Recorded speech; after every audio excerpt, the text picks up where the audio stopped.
নমস্কার। আজকে আমরা দ্বিতীয় ভাব নিয়ে আলোচনা করব। দ্বিতীয় ভাব খুব গুরুত্বপূর্ণ একটি ভাব।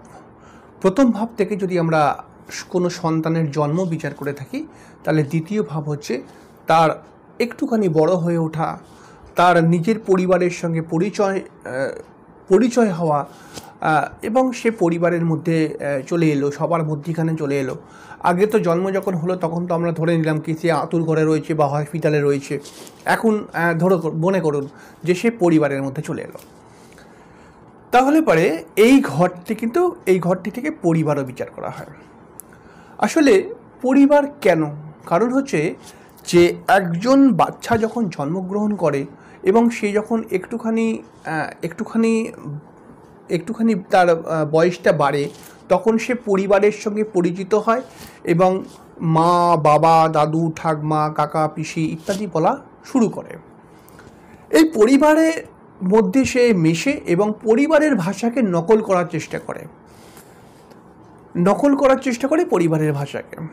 ঠিক আছে, যেহেতু বাচ্চাদের মধ্যে এই নকল করার প্রভাবটি থাকে, এই কারণে কিন্তু বাচ্চাদের অ্যাটিটিউড, বাচ্চাদের চরিত্রকে বুথ থেকেও বিচার করা হয়।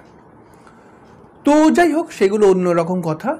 তো পরিবারের এখন সবসময় খেয়াল রাখতে হবে যে আপনার বাচ্চা ধরুন জন্মগ্রহণ করলো এবং পরিবারের মধ্যে চলে এলো, এবং পরিবার থেকে সে কিন্তু ছোটোবেলা থেকে পরিবারের ভাষা, পরিবারের সংস্কার, পরিবারের খাওয়া দাওয়া এইগুলোকে ফলো করতে শুরু করে, এবং পরিবার যেরকম ভাষায় কথা বলে সেই রকম ভাষাটাও সে শেখে। পরিবার যেরকম খাওয়া দাওয়া করে সেই রকম খাওয়া দাওয়ার ধরনটাও কিন্তু সে শেখে। এবং সে যখন একটু বড় হলো, অর্থাৎ যখন ধরুন পরিবারের জন্ম নেওয়ার পরে একটু যখন বড় হলো, তখন তাকে প্রাথমিক বিদ্যালয়ে ভর্তি করে দেওয়া হয়। ঠিক আছে, যখন সে সবেমাত্র কথা বলা শেখে, তাহলে পারে ভাষা, খাওয়া দাওয়া এবং প্রাথমিক বিদ্যা এই সেকেন্ড হাউস থেকে বিচার করা হয়। দেখুন, খাওয়া দাওয়া এখন তো কথার কথা যে সবাই বলবে যে সেকেন্ড হাউস মানে খাওয়া দাওয়া, সেকেন্ড হাউস মানে কথা বলা। তাহলে পরে কেন কথা বলা, এটা আপনাকে জানতে হবে আগে প্রথমে, যে সেকেন্ড হাউসটা কেন কথা বলা। তার কারণ হচ্ছে সেই ঘর থেকে কিন্তু পরিবারের সংস্কার সে পাচ্ছে। অর্থাৎ আপনি যে কথা বলছেন এটা তার সেকেন্ড হাউস, কিন্তু এই কথা বলাটা শিখেছেন আপনার পরিবার অনুসারে, পরিবারের সংস্কার অনুসারে। আপনার পরিবার যদি বাংলায় কথা বলে তাহলে আপনি বাংলাটা নিয়েছেন, আপনার পরিবার যদি হিন্দিতে কথা বলে তাহলে আপনি হিন্দিটা নিয়েছেন, আপনার পরিবার যদি ইংরেজিতে কথা বলে তাহলে আপনি ইংরেজিটা নিয়েছেন। আবার খাওয়া দাওয়ার দিক থেকেও আপনার পরিবার যদি মাছ, মাংস, ডিম খেতে পছন্দ করে তাহলে ওটা নিয়েছেন আপনি। আবার আপনার পরিবার যদি নিরামিষ ভোজী হয় তাহলে ওইটাকে নিয়েছেন। এরকমভাবে কিন্তু বিষয়টাকে দেখতে হবে।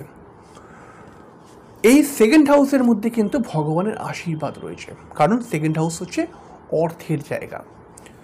আপনি প্রতিদিন যত টাকা উপার্জন করেন বা আপনার কাছে যত টাকা আসে, তো সেইটার ক্ষেত্রে বলা হয়ে থাকে, জ্যোতিষশাস্ত্রে বলেছেন যে আপনার যে অর্থ, আপনার যে উপার্জন, এই উপার্জনের 50% হচ্ছে আপনার আপনার কর্মফল, এবং আর 50% হচ্ছে আপনার পূর্বজন্মের কর্মফল। যে আপনি ভালো পয়সা উপার্জন করছেন, তাহলে পরে এটা মাথায় রাখবেন না যে সব ক্রেডিটটাই আপনার। এইখানে কিন্তু আপনার পূর্বজন্মের কর্মফল অল টাইম আপনার উপর বর্ষাচ্ছে। এই জন্য যেখানে পূর্বজন্মের কর্মফল রয়েছে সেই ঘরটাকে কিন্তু আমাকে সর্বদাই শুদ্ধভাবে রাখতে হবে, আমাকে পরিষ্কারভাবে রাখতে হবে। কারণ হচ্ছে জন্মের কর্মফলটা কিন্তু আমার ভাগ্য আমাকে দেয়, পূর্বজন্মের কর্মফলটা কিন্তু আমার ইষ্ট দেবদেবী আমাকে দেয়, পূর্বজন্মের কর্মফলটা কিন্তু আমার পূর্বপুরুষরা আমাকে আশীর্বাদ হিসেবে দেয়। তাহলে পরে আমি যতটা এটাকে শুদ্ধ করে রাখবো ততটাই ভালো আশীর্বাদ পাবো। এই জন্য শাস্ত্রে বলেছে যে সঠিক খাওয়া দাওয়া, শুদ্ধ খাওয়া দাওয়া, শুদ্ধ কথা বলার ধরন যদি আপনি নেন, আপনি শুদ্ধ খাওয়া দাওয়া, শুদ্ধ কথা বলার ধরন যদি আপনি পালন করতে পারেন, তাহলে অটোমেটিক্যালি আপনার আর্থিক উন্নতি আসতে শুরু হয়ে যাবে। এবারে বিষয় হচ্ছে কি, এই সেকেন্ড হাউস কিন্তু একদিকে মারক ভাবও, অর্থাৎ সেকেন্ড হাউস কিন্তু মারক ভাব। আমরা জানি, আমরা সবসময় বলি সেকেন্ড হাউস মারক এবং সপ্তম ভাব মারক। সেকেন্ড হাউস মারক কেন? কারণ হচ্ছে সেকেন্ড হাউস হচ্ছে খাওয়া দাওয়ার ভাব, এবং আপনার দেখুন এখানে মারক মানে মৃত্যু বা মৃত্যুতুল্য কষ্ট বা বিভিন্ন ক্রিটিক্যাল রোগ বা রোগে জর্জরিত হওয়াকে ইন্ডিকেশন দিচ্ছে। এবার একটা কমন ব্যাপারকে বুঝুন যে আপনাকে রোগে জর্জরিত করতে পারে, আপনার কোনো শরীর খারাপ হতে পারে। এই খারাপ হওয়াটা বা আপনার রোগে পড়াটা এর একটি কারণ কিন্তু আপনার উল্টোপাল্টা খাওয়া দাওয়া হতে পারে। তাই এই কারণেই বলেছে শাস্ত্রকারেরা যে এই ঘরটিকে শুদ্ধভাবে রাখতে হবে। তাহলে পারে কিন্তু আপনি যদি শুদ্ধভাবে না রাখেন, মানে আপনি নিজের ইচ্ছা করে যা ইচ্ছা খাচ্ছেন, যেমন ইচ্ছা চলছেন, তাহলে পারে কিন্তু আপনার শরীর স্বাস্থ্য খারাপ হতে পারে, আপনাকে সেকেন্ড হাউসের অধিপতি মারকের ফল দিয়ে দিতে পারে। সেকেন্ড হাউস ডেলি রুটিনের কথা বলে, অর্থাৎ প্রতিদিন একজন মানুষ যে রুটিন অনুসারে জীবনযাপন করেন, সেই জীবনযাপনের রুটিনটা কিন্তু সেকেন্ড হাউস বলে। অর্থাৎ সেকেন্ড হাউসে যদি কোনো অশুভ গ্রহ চলে আসে তাহলে আপনি মনে করবেন তার লাইফের মধ্যে কোনো রুটিন নেই। এই কথাটা কিন্তু মাথায় রাখবেন। সেকেন্ড হাউসে যদি কোনো অশুভ গ্রহ চলে আসে তাহলে তার লাইফের মধ্যে কোনো রুটিন নেই। রুটিন কাকে বলে? রুটিন বলে হচ্ছে নির্দিষ্ট সময়ে নির্দিষ্ট ক্রিয়াগুলো করা। যেমন ধরুন আমরা সকালবেলায় ঘুম থেকে উঠি, শুদ্ধভাবে যদি আমরা কথা বলি তাহলে পারে ধরুন আমরা 6টার সময় ঘুম থেকে উঠি, 7টার মধ্যে ব্রাশ করে নিয়ে মোটামুটি 7:30 8টার মধ্যে চান টান করে ঠাকুর ঘরে চলে গেলাম, পুজো আচ্ছা করলাম। এই যে একটা রুটিন অনুসারে দীর্ঘদিন ধরে চলে আসছে। যদি সেকেন্ড হাউসে অশুভ গ্রহ চলে আসে এই রুটিন হবে না। একদিন সে 6টায় উঠবে, একদিন সে 9টায় উঠবে, একদিন 8টার সময় বলে কি আমার গা হাত পা প্রচণ্ড ব্যথা করছে, আমি উঠতে পারছি না আজকে, অর্থাৎ রুটিন খেলাফ হয়ে যাবে। সেকেন্ড হাউস নিয়ে কথা বললে পারে অনেক বলা যায়। সেকেন্ড হাউসকে অনেক অধ্যয়ন করতে হয়। তবে একটা কথা তো বলতেই হবে সেকেন্ড হাউস সম্পর্কে, যে আপনি যদি এই সেকেন্ড হাউসকে ভালো করতে পারেন, সেকেন্ড হাউসকে ঠিকঠাকভাবে রাখতে চান, সেকেন্ড হাউসে কিন্তু জ্যোতিষশাস্ত্রের একটি পার্ট রয়েছে লাল কিতাব বলে। এই লাল কিতাবে কিন্তু এই সেকেন্ড হাউসকে মন্দিরের কথা বলে, মানে মন্দিরের আখ্যা দিয়েছে।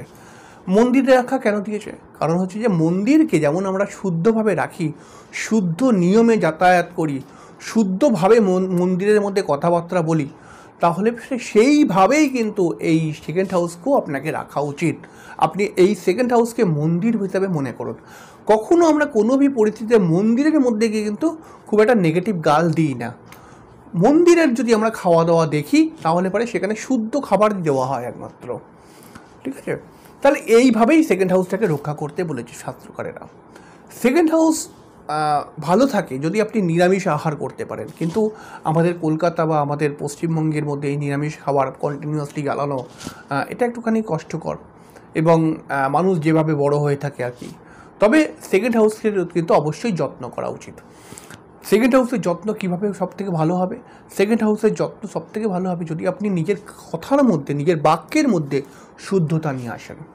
এই শুদ্ধতা আনার সঙ্গে, অর্থাৎ আপনার বাক্যটি যতটাই শুদ্ধ পাবে ততটা সুন্দর আপনার বলার টেকনিক আসবে, ততটাই সুন্দর শুনতে লাগবে আপনার কথাগুলো।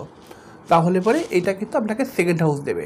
এই সেকেন্ড হাউস ধরুন এইগুলো দিলে এইটা কিন্তু একটি ভগবানের আশীর্বাদ, অর্থাৎ তাহলে এই সেকেন্ড হাউসের মধ্যে ভগবানের আশীর্বাদ পড়বে এবং এই সেকেন্ড হাউস আপনাকে ধন উপার্জনের দিকেও সহযোগিতা করে দেবে। কিন্তু যেই সমস্ত মানুষরা সারাক্ষণ বাজে বাজে কথা বলছে, সর্বদাই মুখের মধ্যে গাল লেগে আছে, সর্বদাই কিন্তু তারা উল্টোপাল্টা খাওয়া দাওয়া করছে, তাদেরকে আপনি খবর নিন, তাদের সেকেন্ড হাউসের মধ্যে কিন্তু প্রবলেম রয়েছে। সেকেন্ড হাউসের প্রবলেম কোথাও অর্থ সংক্রান্ত হতে পারে, কোথাও তার ভাষার মাধ্যমে শত্রু তৈরি করে ফেললো, অথবা তার পরিবার সংক্রান্ত কোনো সমস্যা রয়েছে। তাহলে পারে সেকেন্ড হাউসে যদি আপনি ভালো করেন তাহলে আপনি 3 জায়গা থেকেই লাভ পেতে পারেন।